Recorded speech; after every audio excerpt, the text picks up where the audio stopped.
What is net neutrality? Net neutrality is about choice. Who chooses the content you see and use on the internet? Right now, you do. You connect to the internet, open your browser, and navigate to the website of your choice.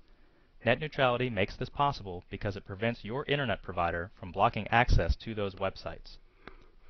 What if one day you decided to look up something on Google but found their website to be running so painfully slow that you could not use it? Or worse yet, you tried to navigate to google.com but you could not connect to it. So, instead, after much frustration, you decided to log on to the website of a different search engine to find what you wanted. Without net neutrality, the above scenario could become all too common.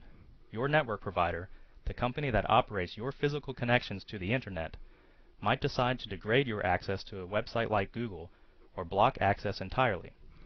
Why would your provider do such a thing? Perhaps they signed an exclusive agreement with another search engine company.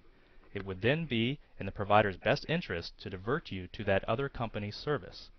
Or perhaps the provider developed its own search engine and wants your business, so it uses its power to control your internet connection to encourage you to use their search engine instead of Google's by degrading or blocking access to Google. Here's another scenario.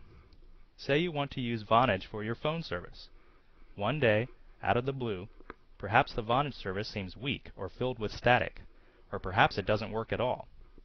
A few months later, your network provider begins offering its own internet phone service.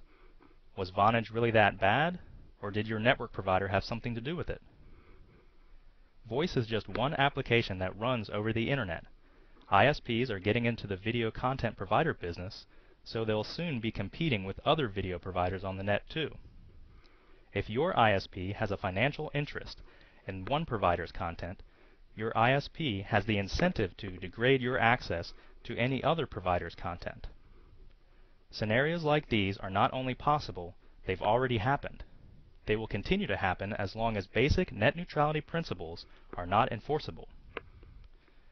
Unfortunately, the folks in Congress don't think net neutrality is important enough to put into law.